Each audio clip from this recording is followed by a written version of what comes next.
السلام علیکم ورحمۃ اللہ وبرکاتہ۔ الحمد للہ نحمدہ ونستعینہ ونستغفرہ ونؤمن بہ ونتوکل علیہ ونعوذ باللہ من شرور انفسنا ومن سیئات اعمالنا، من یہدہ اللہ فلا مضل لہ ومن یضللہ فلا ہادی لہ۔ اما بعد، فإن خیر الحدیث کتاب اللہ وخیر الہدی ہدی محمد صلی اللہ علیہ وسلم، وشر الامور محدثاتها وکل محدثۃ بدعۃ وکل بدعۃ ضلالہ وکل ضلالۃ فی النار۔ اعوذ باللہ السمیع العلیم من الشیطان الرجیم، من حمزہ ونفخہ ونفثہ۔ 23واں پارہ الحمدللہ آج ہم مکمل کریں گے۔ سورۃ صافات چل رہی ہے۔ بسم اللہ الرحمن الرحیم۔ قل انما انا منذر وما من الہ الا اللہ الواحد القہار۔ اے نبی صلی اللہ علیہ وآلہ وسلم، آپ ان سے کہیے، اچھا سوری میں نے سورہ صافات کہا، یہ سورہ سواد ہے۔ اے نبی صلی اللہ علیہ وسلم، آپ ان سے کہیے میں تو بس خبردار کرنے والا ہوں، منذر ہوں، ڈرانے والا۔ انما انا منذر، میں تو منذر ہوں، ڈرانے والا ہوں، خبردار کرنے والا ہوں۔ وما من الہ الا اللہ الواحد القہار، کوئی معبود نہیں ہے مگر اللہ جو یکتا ہے، سب پہ غالب ہے، آسمانوں اور زمین کا مالک ہے اور ان ساری چیزوں کا مالک ہے جو ان کے درمیان ہیں، زبردست اور درگزر کرنے والا۔ ان سے کہیے ہوا نبأ عظیم، یہ ایک بڑی خبر ہے جس کو سن کر تم منہ پھیرتے ہو، یعنی جو میں تمہیں بتا رہا ہوں یہ کوئی چھوٹی بات نہیں ہے، بہت عظیم بات ہے۔ انتم عنہ مورزون، تم اسے سن کے منہ پھیر لیتے ہو۔ ما کان لی من علم بالملأ الاعلی اذ یختصمون، ان سے یہ بھی کہیے کہ مجھے اس وقت کی کوئی خبر نہیں تھی جب ملائے اعلیٰ میں جھگڑا ہو رہا تھا۔ یختصمون مضارع کا صیغہ ہے، اس میں مفہوم یہ بھی آتا ہے کہ اس کی وجہ سے ماضی میں بھی اس کا مفہوم آتا ہے، اور حال اور مستقبل میں کے لیے بھی یختصمون ہوتا ہے۔ تو ایک تو اس کا مفہوم یہی ہے کہ آگے ذکر آ رہا ہے ان کا قصہ آدم و ابلیس ہے اس سے آگے، اور اس میں یہ بتایا جائے گا کہ اللہ تعالیٰ نے فرشتوں سے کہا اور فرشتوں نے آگے سے کیا جواب دیا۔ وہ جو ملائے اعلیٰ ہیں، ظاہر ہے بات انہی کی ہو رہی ہے کہ وہ آپس میں کیا بات کر رہے تھے۔ انہوں نے اللہ تعالیٰ سے یہ بھی کہا تھا کہ کیا کرے گا یا اللہ تو بنا کے، لیکن اس کا مطلب یہ بھی ہے کہ ملائے اعلیٰ جب بھی کوئی فیصلہ اللہ کی طرف سے آنا ہوتا ہے تو اس سے پہلے آپس میں وہ کچھ گفت و شنید بھی کرتے ہیں۔ چونکہ عاقل ہستیاں ہیں فرشتے، اس لیے تکوینی امور پر وہ تبصرہ کرتے ہیں، اپنی اپنے رائے کا اظہار کرتے ہیں۔ ہو سکتا ہے کسی وقت کوئی فرشتہ کسی قوم کے بارے میں تبصرہ کرتے ہوئے یہ کہتا ہو کہ میں تو سمجھتا ہوں کہ اب ان لوگوں پہ عذاب آ جانا چاہیے، اور ہو سکتا ہے کوئی دوسرا فرشتہ اس کے جواب میں کہے نہیں نہیں، ابھی اس پہ کچھ انہیں اور مہلت ملنی چاہیے۔ آخری فیصلہ تو ظاہر اللہ ہی کا ہوتا ہے، لیکن فرشتے بھی مختلف امور کے بارے میں آپس میں گفتگو کرتے ہیں، اور کبھی کبھی ان کی یہ گفتگو جو ہے اس میں اختلاف رائے بھی پیدا ہو جاتا ہے۔ ٹھیک ہے، تو صحیح مفہوم تو اس کا یہی پتہ چل رہا ہے کہ آپ صلی اللہ علیہ وسلم سے اللہ تعالیٰ فرما رہے ہیں کہ آپ ان سے کہیں کہ میں نہیں جانتا، مجھے اس وقت کے بارے میں کچھ نہیں پتا کہ جب ملائے اعلیٰ کا آپس میں ایسا کسی قسم پہ اختلاف ہوتا ہے یا جھگڑا ہوتا ہے۔ میں تو بس وحی کے ذریعے سے مجھے وہی باتیں بتائی جاتی ہیں جو اللہ کی طرف سے بتائی جانی ہوتی ہیں۔ ان یوحا الیہ الا انما انا نذیر مبین، مجھے تو وحی کے ذریعے سے یہ باتیں صرف اس لیے بتائی جاتی ہیں کہ میں کھلم کھلا خبردار کرنے والا ہوں۔ اذ قال ربک للملائکۃ انی خالق بشرا من طین، وہ بھی وقت یاد کرو جب تیرے رب نے فرشتوں سے کہا میں مٹی سے ایک بشر بنانے والا ہوں، پھر جب میں اسے پوری طرح بنا دوں اور اس میں اپنی روح پھونک دوں تو تم اس کے آگے سجدے میں گر جانا۔ فقعوا لہ ساجدین، اس حکم کے مطابق فرشتے سب کے سب سجدے میں چلے گئے، مگر ابلیس نے اپنی بڑائی کا گھمنڈ کیا۔ اس وقت وہاں پہ ابلیس بھی موجود تھا، جیسا کہ میں پہلے بھی آپ کو بتا چکی ہوں کہ تھا تو یہ جنوں میں سے، لیکن عبادت اتنی اس نے کی تھی کہ یہ فرشتوں کے ساتھ اس کا اٹھنا بیٹھنا تھا۔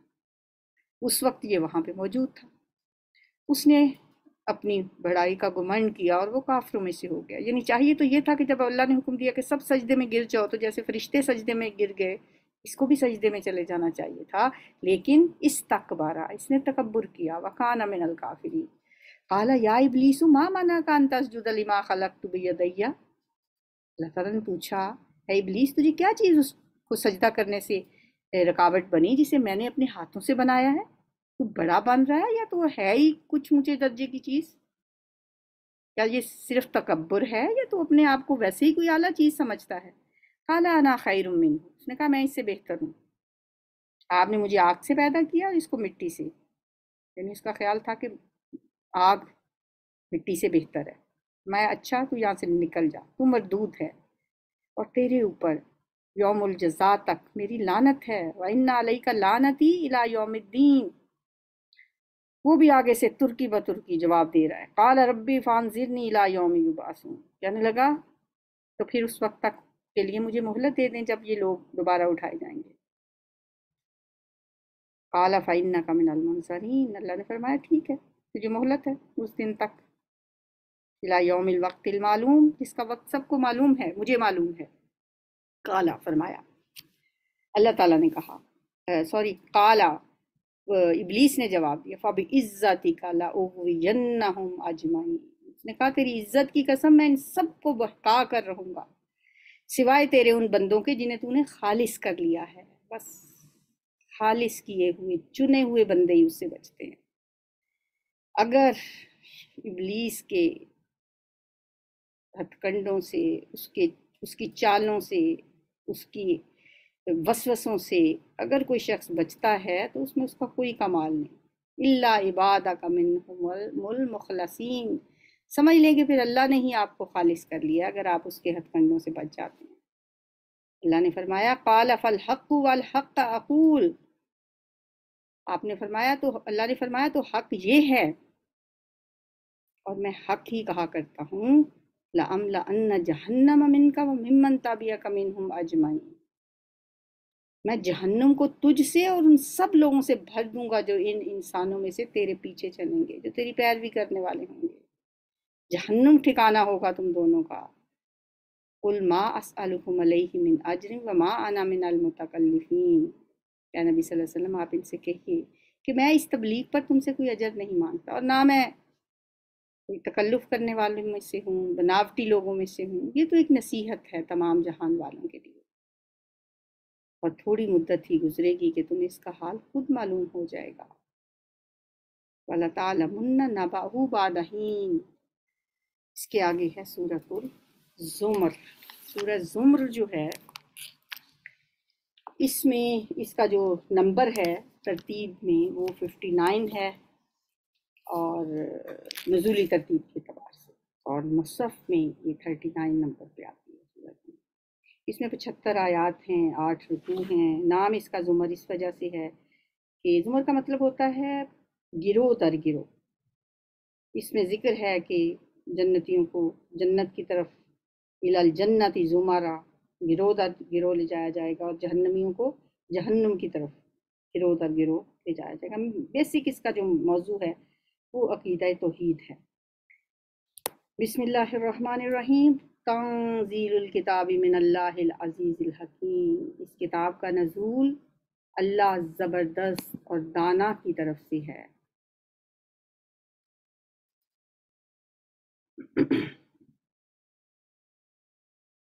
یہ پتہ نہیں کیا پوچھ رہی ہیں شیرازہ، تو میں نے کہا بھی ہے کہ درمیان میں بہت ہی امپورٹنٹ میسج کیا ہے، اے نبی صلی اللہ علیہ وسلم یہ کتاب ہم نے آپ کی طرف برحق نازل کی ہے، لہٰذا تم اللہ ہی کی بندگی کرو، دین کو اسی کے لیے خالص کرو۔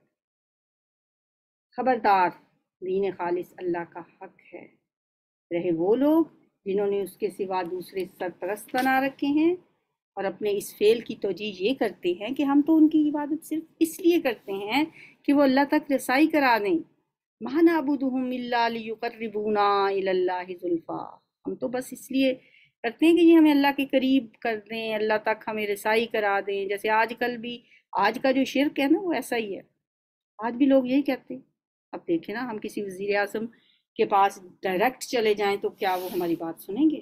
ہمیں کسی نہ کسی کو درمیان میں وسیلہ واسطہ بنانا پڑتا ہے، تھرو پراپر چینل جانا پڑتا ہے. وہ تو وزیر اعظم ہے، تو اللہ تو اتنی بڑی ہستی ہے، ہم اللہ کے پاس کیسے ڈائریکٹ چلے جائیں؟ حالانکہ ہم قرآن نہیں شاید پڑھتے. اللہ نے تو کوئی وسیلہ واسطہ رکھا ہی نہیں. اس نے تو فرمایا نبی عبادی الذین اسرفوا علی انفسہم ولا تقنطوا من رحمت اللہ. میرے بندوں کو بتا دو، انہیں خبردار کر دو کہ بس میری رحمت سے مایوس نہ ہوں اور میرے پاس جب دل کرے آ جائیں. انی انا الغفور الرحیم، میں بخشنے والا اور رحم کرنے والا ہوں. کیا اللہ نے کوئی ٹائم بتایا کہ اس وقت مجھ سے مانگو، اس وقت مجھ سے بخشش طلب کرو؟ اگر ایسی بات ہوتی پھر تو مچھلی کے پیٹ میں 3 اندھیروں میں یونس علیہ السلام تو پھر وسیلے ڈھونڈتے رہتے کہ کس کے تھرو اللہ کو پکاریں، کون مجھے اللہ تک کو رسائی دے گا. تو اللہ تک رسائی پانے کے لیے یہ سمجھ لینا کافی ہے کہ اللہ فرماتا ہے نحن اقرب الیہ من حبل الورید، ہم اس کی رگے جھانک کے بھی قریب. اذا سألک عبادی انی فانی قریب، جب آپ سے میرے بندے میرے بارے میں پوچھیں تو انہیں بتا دو میں قریب ہی ہوں. یہ تو مشرکین مکہ کا عقیدہ تھا کہ وہ لات منات حبل عزا دیوی دیوتا جو بنائے ہوئے تھے، 360 بت خانہ کعبہ میں رکھے ہوئے تھے، ہر ایک کا اپنا اپنا بت ہوتا تھا. وہ کہتے تھے ما نعبدہم الا لیقربونا الی اللہ زلفیٰ، ہم اللہ تک رسائی چاہتے ہیں ان کے ذریعے. اللہ یقیناً ان کے درمیان ان تمام باتوں کا فیصلہ کر دے گا جن میں وہ اختلاف کر رہے ہیں. اللہ کسی ایسے شخص کو ہدایت نہیں دیتا جو جھوٹا اور منکر حق ہو. ان اللہ لا یہدی من هو کاذب کفار. اگر اللہ کسی کو بیٹا بنانا چاہتا تو اپنی مخلوق میں سے جس کو چاہتا برگزیدہ کر لیتا. پاک ہے وہ اس سے کہ کوئی اس کا بیٹا ہو. وہ اللہ ہے اکیلا اور سب پہ غالب. اس نے آسمان اور زمین کو برحق پیدا کیا، وہی دن پر رات اور رات پر دن کو لپیٹتا ہے. اسی نے چاند اور سورج کو اس طرح مسخر کر رکھا ہے کہ ہر ایک وقت مقررہ تک چلے جا رہے ہیں. جان رکھو وہ زبردست ہے اور درگزر کرنے والا ہے. اسی نے تمہیں ایک جان سے پیدا کیا، پھر وہی ہے جس نے اس جان سے اس کا جوڑا بنایا، اور اسی نے تمہارے لیے مویشیوں میں سے 8 نر و مادہ پیدا کیے. یعنی اونٹ، گائے، بھیڑ اور بکری، اور ان کے 4 نر اور 4 مادہ مل کے 8 نر و مادہ ہو گئے. وہ تمہاری ماؤں کے پیٹوں میں 3 تاریک پردوں کے اندر تمہیں ایک کے بعد ایک شکل دیتا چلا جاتا ہے. یہ ہے اللہ تعالیٰ کا ایک زندہ معجزہ جو قرآن ہے. اس قرآن کے اندر ایسی چیزیں جو اس وقت کسی کو پتہ ہی نہیں تھی، جو آج سائنس پروو کر رہی ہے. 3 پردوں کے اندر رکھتا ہے اللہ تعالیٰ. اب تو خیر ہر شخص ہی جانتا ہے کہ وہ 3 پردے کون سے ہیں. ماں کے پیٹ کا پردہ، رحم کا پردہ، پھر وہ جھلی جس میں بچہ لپٹا ہوا ہوتا ہے. اب تو الٹرا ساؤنڈ سے سب کچھ نظر آ جاتا ہے، اس وقت تو نہیں آتا تھا جب اللہ نے یہ فرمایا تھا کہ وہ 3 پردوں میں رکھتا ہے. یہی اللہ جس کے یہ کام ہیں تمہارا رب ہے.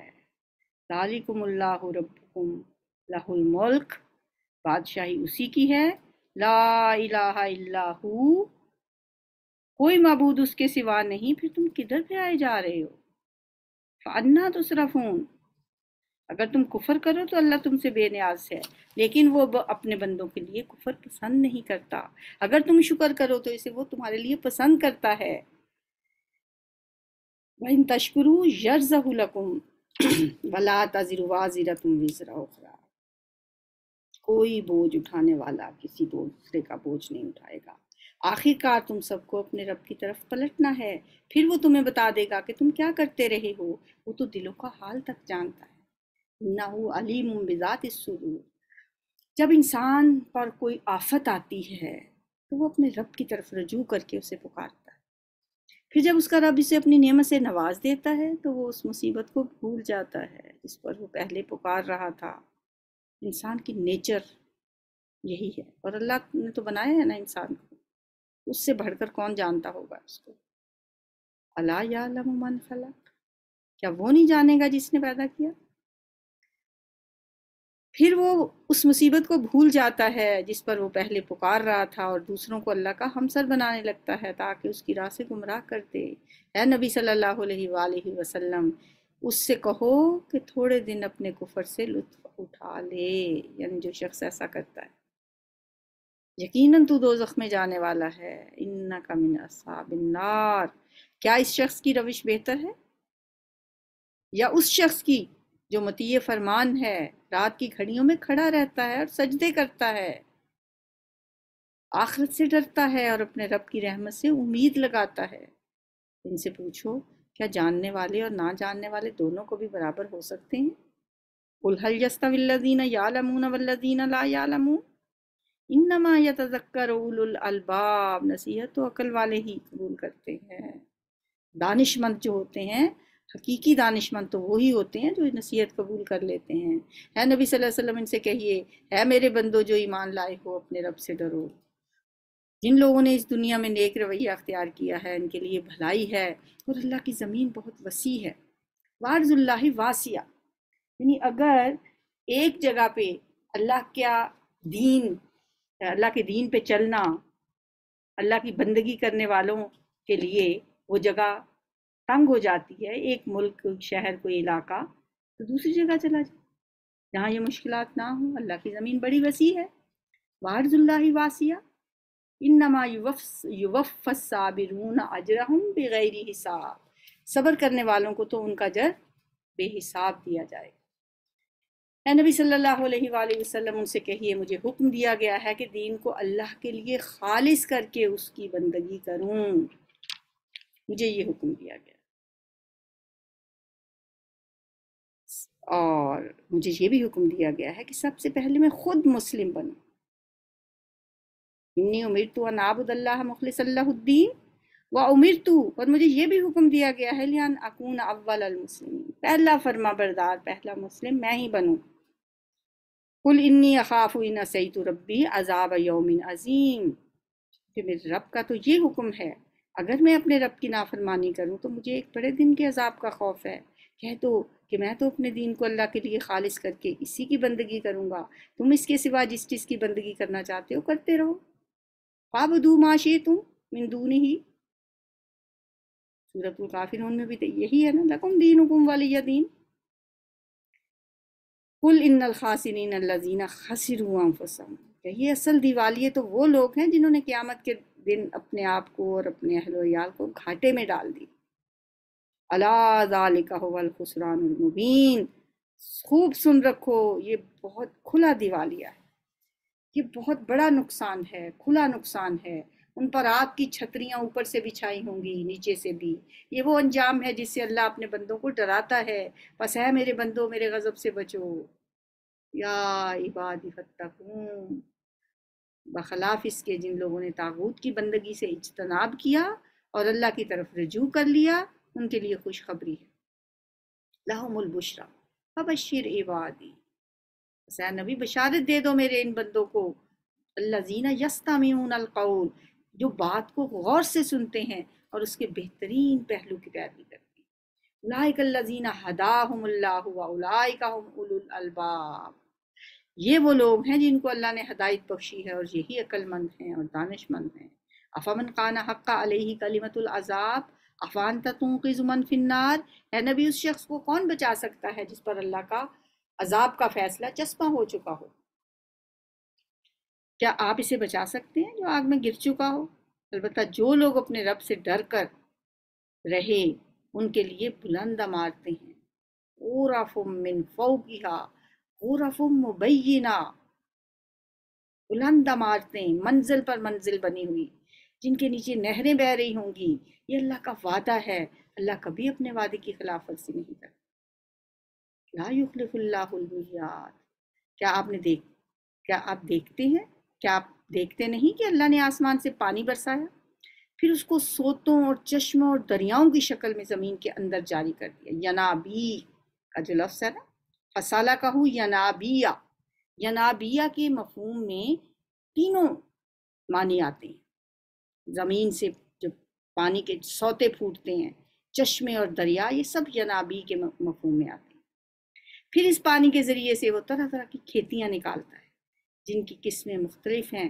پھر وہ کھیتیاں پک کر سوکھ جاتی ہیں، پھر تم دیکھتے ہو کہ وہ زرد پڑ گئیں، پھر آخرکار اللہ ان کو بھوس بنا دیتا ہے۔ در حقیقت اس میں ایک سبق ہے عقل رکھنے والوں کے لیے۔ ان فی ذلک لذکریٰ لأولی الالباب۔ کیا سبق ہے؟ انسان بھی ایسے ہی منزل و منزل جوانی کی سیڑھیاں چڑھتا ہوا ایک خوش رنگ کھیتی کی مانند ایک وقت میں پورے جوبن پہ بہار جیسے آئی ہو، لیکن پھر آہستہ آہستہ دوسری طرف سیڑھیاں اترتا ہے۔ جیسے کھیتیاں پک کر سوکھ جاتی ہیں، ویسے ہی پھر ڈکلائن آتا ہے انسان کی زندگی میں۔ پھر وہ صحت بھی ویسی نہیں رہتی، پھر وہ جوانی کی طاقتیں بھی وہ نہیں رہتی، پھر تم دیکھتے ہو کہ وہ کھیتیاں زرد پڑ جاتی ہیں، پھر انسان بڑھاپے کی دہلیز پہ قدم رکھتا ہے، پھر آخر اللہ تعالیٰ ان کھیتیوں کو بھوس بنا دیتا ہے، اور انسان بھی ایسے ہی لمحہ بلمحہ قبر کی میں اترتا ہوا بالآخر مٹی میں جا کے مٹی ہو جاتا ہے۔ یہ ہے ایک نصیحت حاصل کرنے والی، لیکن اس نصیحت کو وہی لوگ حاصل کرتے ہیں جو عقل مند ہیں۔ افمن شرح اللہ صدرہ للاسلام، اب کیا وہ شخص جس کا سینہ اللہ نے اسلام کے لیے کھول دیا ہو اور وہ اپنے رب کی طرف سے ایک روشنی پہ چل رہا ہو، فہو علی نور من ربہ، تو کیا اس شخص کی طرح وہ ہو سکتا ہے جس نے ان باتوں سے کوئی سبق ہی نہ لیا ہو؟ تباہی ہے ان لوگوں کے لیے جن کے دل اللہ کی نصیحت سے اور زیادہ سخت ہو گئے، وہ کھلی گمراہی میں پڑے ہوئے۔ اللہ نے بہترین کلام نازل کیا ہے، بہترین کلام اتارا ہے، ایک ایسی کتاب جس کے تمام اجزاء ہم رنگ ہیں اور جس میں بار بار مضامین دہرائے گئے ہیں۔ اسے سن کر ان لوگوں کے رونگٹے کھڑے ہو جاتے ہیں جو اپنے رب سے ڈرنے والے ہیں۔ تقشعر منہ جلود الذین یخشون ربہم، ان کی جلدوں کے اوپر ایک رونگٹے کھڑے ہو جاتے ہیں، جیسے انسان جیسے سنتا ہے نا، جیسے جیسے اثر کرتا ہے یہ کلام ان کے دل پہ۔ لیکن ظاہر ہے مرد نادم پہ کلام نرم و نازک بے اثر، کچھ لوگوں پہ تو کوئی اثر ہی نہیں ہوتا، بس ایک آواز کی طرح وہ اس کو سنتے ہیں اور ایک کان سے سن کے دوسری سے نکال دیتے ہیں۔ لیکن کچھ لوگوں پہ اس کا اثر ایسا ہی ہوتا ہے کہ تقشعر منہ جلود الذین یخشون ربہم، شرط کیا ہے؟ یخشون ربہم، جو اپنے رب سے ڈرنے والے ہیں ان کے رونگٹے کھڑے ہو جاتے ہیں، اور پھر ان کے جسم اور ان کے دل نرم ہو کر اللہ کے ذکر کی طرف راغب ہو جاتے ہیں۔ ثم تلین جلودہم وقلوبہم الی ذکر اللہ ذالک ھدی اللہ یہدی بہ من یشاء، یہ ہے اللہ کی ہدایت، یہ کلام اللہ کا، ذالک الکتاب لا ریب فیہ ھدی للمتقین، یہ ہدایت ہے، یہ کتاب ہدایت ہے، یہ وہ ہدایت ہے جو اللہ نے تمہاری طرف بھیجی ہے۔ جب حضرت آدم کو دنیا میں بھیجا تھا تو اللہ نے کہا تھا نا فَإِمَّا يَأْتِيَنَّكُم مِّنِّي هُدًى، تمہارے پاس میری طرف سے ایک ہدایت آئے گی، ذَلِكَ ھُدَى اللَّہِ، یہ ہے اللہ کی ہدایت۔ پھر اس کی طرف وہ کس کو رہنمائی کرتا ہے؟ اس کی طرف یہدی بہ من یشاء، جسے چاہتا ہے، اللہ ہی چاہتا ہے، وہ پھر اسے ہی ہدایت دیتا ہے۔ وَمَن يُضْلِلِ اللَّهُ فَمَا لَهُ مِنْ هَادٍ، اور جسے اللہ ہی ہدایت نہ دے، جسے اللہ ہی بھٹکا دے، اس کے لیے پھر کوئی ہادی نہیں۔ جب ہم خطبہ پڑھتے ہیں نا شروع میں بھی اور ہر جمعے میں بھی یہ خطبہ پڑھا جاتا ہے، اس میں بھی یہی ہے،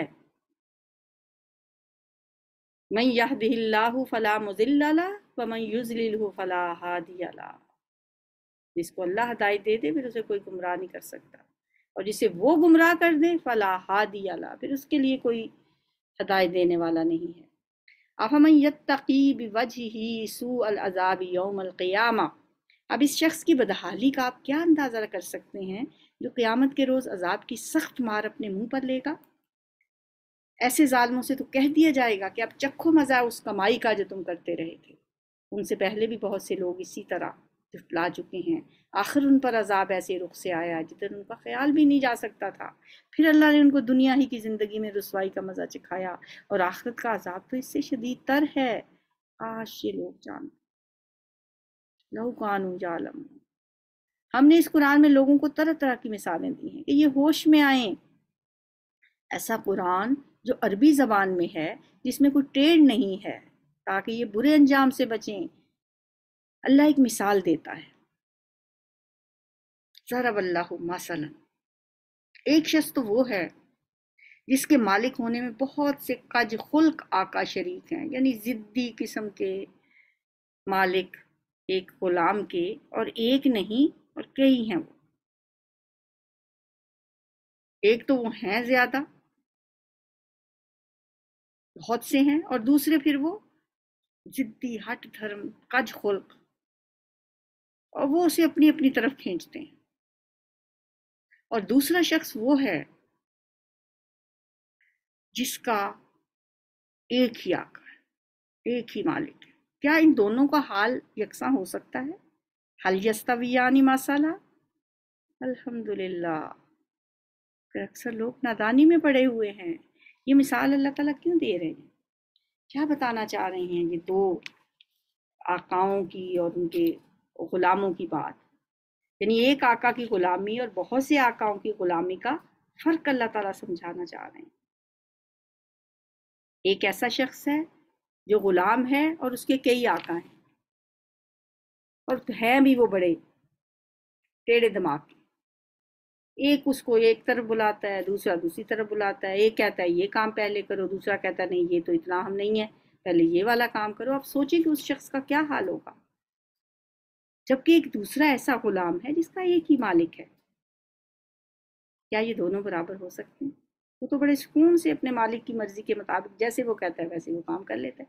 اللہ مثالیں بھی وہی دے رہا ہے نا، اس زمانے میں تو غلامی عام تھی، غلاموں کی مثال دے کے توحید کا یہ کانسیپٹ سمجھایا جا رہا ہے کہ جو ایک خدا کو چھوڑ کے کئی الہ بناتے ہیں، ان کی مثال اس جیسی ہے۔ وہ ایک سجدہ جسے تو گناہ سمجھتا ہے، 1000 سجدوں سے دیتا ہے آدمی کو نجات۔ اگر انسان ایک رب کا ہو جائے تو پھر 1000 سجدوں سے اس کی جان چھوٹ جاتی ہے۔ پھر وہ در در پہ جا کے دھکے نہیں کھاتا، پھر وہ ایک اللہ کا ہو کے رہ جاتا ہے، یکسو حنیفم مسلمہ، الحمدللہ بل اکثرہم لا یعلمون۔ سب تعریف اللہ ہی کے لیے ہے، لیکن اکثر لوگ نادانی میں پڑے ہوئے ہیں۔ انک میت و انہم میتون، اے نبی صلی اللہ علیہ وسلم آپ کو بھی مرنا ہے اور ان لوگوں کو بھی مرنا ہے۔ آخر قیامت کے روز تم سب اپنے رب کے حضور اپنا اپنا مقدمہ پیش کرو گے۔ ثم انکم یوم القیامت عند ربکم تختصمون، اس دن رب کے سامنے جا کے پھر یہ سارے جھگڑے سولو ہوں گے۔ ہاں جی، یہ پارہ 23 ہمارا مکمل ہوا۔ اس میں جو اہم نکات ہیں وہ ہم دیکھ لیتے ہیں۔ ہم نے پارہ 23 شروع کیا تھا سورہ یاسین سے۔ سورہ یاسین کو کہ 22ویں پارے کے آخر سے شروع ہو جاتی ہے، لیکن ہم نے اس کو پارہ 23 میں شامل رکھا تاکہ پوری صورت ایک ہی جگہ پہ اس کو ہم دیکھ لیں۔ تو سورہ یاسین کا تو آغاز ہی ہوتا ہے یاسین والقرآن الحکیم انک لمن المرسلین۔ حضور صلی اللہ علیہ وآلہ وسلم کی رسالت پر اللہ نے قسم کھائی ہے، قسم کھا کے کہا والقرآن الحکیم، قرآن حکیم کی قسم، آپ پیغمبروں میں سے۔ پھر کفار مکہ کی ہٹ دھرمی دکھائی گئی ہے کہ ایسے ہے کہ جیسے ان کی گردن میں ایک سریا ہے جو نکل نہیں رہا۔ ہم نے ایک دیوار ان کے آگے بنا دی ہے، ایک ان کے پیچھے بنا دی ہے، نہ ان کو ماضی سے کوئی سبق لیتے ہیں، نہ ان کو اگلی کوئی خبر ہے۔ پھر صدقہ جاریہ اور گناہ جاریہ کی بات ان آیات میں ہوئی جہاں کہا گیا نحن نکتب ما قدموا وآثارہم، ہم لکھ لیتے ہیں جو کچھ یہ آگے بھیجتے ہیں اور جو آثار پیچھے چھوڑتے ہیں۔ تو پیچھے چھوڑے ہوئے آثار اچھے بھی ہوتے ہیں جو صدقہ جاریہ کے طور پہ انسان کو ان کا اجر ملتا رہتا ہے، اور برے بھی ہوتے ہیں جو گناہ جاریہ بن جاتے ہیں۔ پھر ایک بستی والوں کا قصہ بتایا گیا جس میں 3 پیغمبر اللہ نے بھیجے اور انہوں نے تینوں کو جھٹلا دیا. پھر ایک شخص دور سے بھاگتا ہوا آیا اور اس نے آ کے ان پیغمبروں کا ساتھ دیا، ان کو سپورٹ کیا، ان پہ ایمان لایا اور لوگوں کو بھی بتایا کہ ان کی بات مان لو، یہ تم سے کچھ نہیں مانتے. لیکن لوگوں نے اسے قتل کر دیا اور اللہ نے اسے جنت میں پہنچا دیا. اس نے کہا کاش میری قوم جان لیتی کہ اللہ نے مجھے کتنی عزت دی ہے. پھر توحید اور قدرت کے تکوینی دلائل بتائے گئے ہیں اور یہ بتایا گیا کہ ہر چیز جوڑوں کی شکل میں ہے. پھر نفخ فی الصور، سور میں پھونکے جانے کا تذکرہ ہے اور اعضاء گواہی دیں گے اس دن انسان کی، یہ بات بتائی گئی ہے. اور پھر کن فیکون، اللہ جب کسی کام کا ارادہ کر لیتا ہے تو کہتا ہے ہو جا تو وہ ہو جاتا ہے. سورہ صافات کا بھی آغاز جو ہو رہا ہے شروع میں یہی بتایا گیا ہے کہ اللہ ایک الہ ہے، الہ واحد، ایک الہ. پھر شہاب ثاقب کہ جنات کے بارے میں بتایا گیا کہ جب وہ چوری چھپے ملائے اعلیٰ کی باتیں سننے کی کوشش کرتے ہیں تو شہاب ثاقب ان کا تعاقب کرتے ہیں اور انہیں مار بھگاتے ہیں. پھر عقیدے کا مذاق مطلب یہ ہے کہ جو ان کا موقف تھا بعد الموت کے بارے میں وہ بڑا عجیب تھا. وہ اس عقیدے کا مذاق اڑاتے تھے کہ مرنے کے بعد بھی کوئی دوبارہ اٹھے گا. ان کی سمجھ میں یہ بات نہیں آتی تھی کہ ہڈیوں کے چورا چورا ہونے اور خاک میں مل جانے کے بعد انسان دوبارہ کیسے زندہ ہو سکتا ہے. وہ اس عقیدے کا مذاق اڑاتے تھے. پھر اہل جہنم کی باہمی تکرار ہے کیونکہ وہ بڑی حسرت اور ندامت کے ساتھ جب کہیں گے یہ ہے اعمال کی جزا کا دن، اس کا ہم مذاق اڑایا کرتے تھے، اور پھر انہیں دوزخ میں ڈال دیا جائے گا. وہاں وہ آپس میں جھگڑیں گے اور ایک دوسرے کو اپنی گمراہی کا الزام دیں گے. پھر جنتیوں کا مکالمہ ہے، اہل جنت بھی آپس میں مکالمہ کریں گے جب انہیں طرح طرح کی نعمتوں سے نہال کیا جائے گا اور وہ عزت اور راحت کے تخت پر شہزادوں کی طرح بیٹھے ہوں گے، اپنے ماضی کو یاد کریں گے اور آپس میں باتیں کریں گے. اور پھر وہاں پہ ایک شخص اپنے ایک ہم نشین کا قصہ سنائے. وہ کہے گا میرا ایک ہم نشین ہوا کرتا تھا جو مجھ سے کہا کرتا تھا کہ بڑی عجیب بات ہے کہ تم آخرت کی زندگی پہ ایمان رکھتے ہو. تو پھر وہ اپنے اس ہم نشین کے کو دیکھنا چاہے گا تو اسے کہا جائے گا کہ جھانکو، دیکھو ذرا اس کو، اور وہ جھانک کے دیکھے گا، اسے جہنم کے بیچوں بیچ پائے گا. پھر وہ کہے گا الحمدللہ کہ اب ہمیں مرنا نہیں ہے. پھر انبیاء کے قصے سنانے کے بعد کہا گیا ہے کہ یہ انبیاء ہی غالب اور منصور رہیں گے. اور سورہ صاد میں کفار مکہ کی احمقانہ سوچ کا تذکرہ ہے کیونکہ کفار مکہ جو تھے وہ ہمیشہ ایسی ہی باتیں کرتے تھے کہ اکثر بلکہ کہا کرتے تھے کہ جب کہ ایک انسان نبی بن کر کیسے آ سکتا ہے. یہ ان کی حماقت اور جہالت تھی کہ وہ اس بات پہ تعجب کرتے تھے کہ ایک انسان نبی بن کے کیوں آیا. پھر سابقہ امتوں کے مشرکین کا انجام ان کو بتایا گیا، حضرت داؤد علیہ السلام، سلیمان اور حضرت ایوب علیہ السلام کے قصے، اور پھر 6 انبیاء کا اجمالی تذکرہ کیا گیا. پھر آخر میں حضرت آدم و ابلیس کا قصہ ہے. پھر سورہ زمر میں قرآن کا علمی اعجاز بتایا گیا کہ قرآن جو ہے اس کا یہ تو ہے ہی معجزہ. معجزہ طلب کرتے ہیں تو قرآن سے بڑا تو معجزہ کوئی ہو ہی نہیں سکتا. اس کا علمی اعجاز اس میں وہ جو بات بتائی گئی کہ 3 پردوں میں اللہ تعالیٰ انسان کو ماں کے پیٹ میں رکھتا ہے، اور آج یہ بات پروو ہو چکی ہے. پھر مشرک کی مثال دی گئی ہے، اور مشرک کیسے کرتا ہے، ایسے جیسے اس کے کئی آقا ہوں اور وہ ان کو خوش کرنے کے لیے کیا کیا پاپڑ نہیں بیلتا لیکن وہ کسی کو بھی خوش نہیں کر پاتا. جبکہ موحد کی مثال یہ ہے کہ ایک اللہ واحد کی عبادت کرتا ہے، اسی کو خوش کرنے کے لیے وہ جو بھی کچھ کرتا ہے اور اللہ کو راضی کر لیتا ہے. تو دو مثالیں بتائی گئی ہیں، ایک وہ غلام جس کے کئی آقا ہوں، اور ایک وہ غلام جس کا ایک ہی اللہ ہو۔ تو یہ سورہ زمر ابھی جاری و ساری ہے، انشاءاللہ 24ویں پارے میں بھی ہم پڑھیں گے۔ اب ذرا یہ ہیڈنگ جو ہے اس کو الٹا پڑھیے، جیسے انگلش پڑھتے ہیں، پارہ نمبر 23 کی عمل کی باتیں۔ عمل کی باتیں یہ ہیں جی کہ ہمیں لوگوں کے لیے سچا اور خیر خواہ دائی بننا ہے۔ ہر شخص دائی ہے، کیونکہ نبی صلی اللہ علیہ وسلم کے بعد کوئی اور رسول تو آنے والا نہیں، اب ہمیں ہی یہ فریضہ سر انجام دینا ہے دعوت کا، تو ہمیں یہ کام سچائی اور خیر خواہی کے ساتھ کرنا ہے۔ جنت کی نعمتوں کو حاصل کرنے کے لیے کیا کرنا چاہیے؟ اللہ کے احکامات کی پابندی کرنی ہے۔ اللہ ہمیں توفیق عطا فرمائے، اور یہ احکامات کی پابندی کرنے کے لیے نیک اور سچے دوست بہت ضروری ہوتے ہیں۔ اس کے لیے ہمیں دعا کرنی چاہیے اللہ سے کہ اللہ ہمیں نیک اور سچے دوست دیں، کیونکہ اچھی صحبت ہی انسان کو اللہ کے قریب کرتی ہے۔ اور جیسے اس نے اپنے ہم نشین کا قصہ وہاں بتایا کہ دنیا میں میرا ایک ہم نشین ہوا کرتا تھا جو مجھے الٹی پٹیاں پڑھاتا تھا، پتہ نہیں اب وہ کہاں ہوگا، تو دیکھا وہ جہنم کی تہہ میں تھا۔ تو اچھے اور نیک اور صالح دوستوں کی دعا کرنی چاہیے۔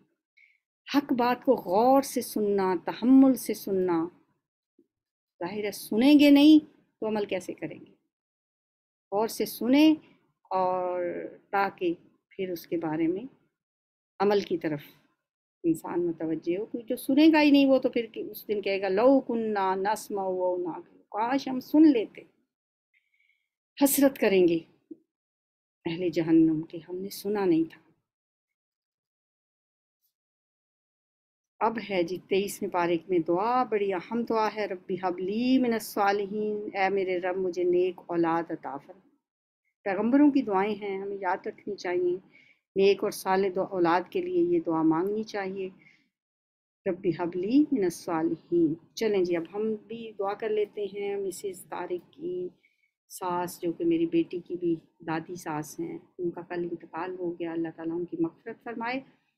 اعوذ باللہ من الشیطان الرجیم، بسم اللہ الرحمن الرحیم، یا رب لک الحمد کما ینبغی لجلال وجہک وعظیم سلطانک، اللہم صلی وسلم علی نبینا محمد، اللہم اغفر لحینا ومیتنا وصغیرنا وکبیرنا وذکرنا وانثانا وشاہدنا وغائبنا، اللہم من احییتہ منا فاحیہ علی الایمان ومن توفیتہ منا فتوفہ علی الاسلام، اللہم اغفر لہا وارحمہا وعافہا واعف عنہا واکرم نزلہا ووسع مدخلہا واغسلہا بالماء والثلج والبرد ونقها من الخطايا كما نقيت الثوب الأبيض من الدنس وأبدلها دارا خيرا من دارها وأهلا خيرا من أهلها وزوجا خيرا من زوجها وأدخلها الجنة وأعيذها من عذاب القبر ومن عذاب النار۔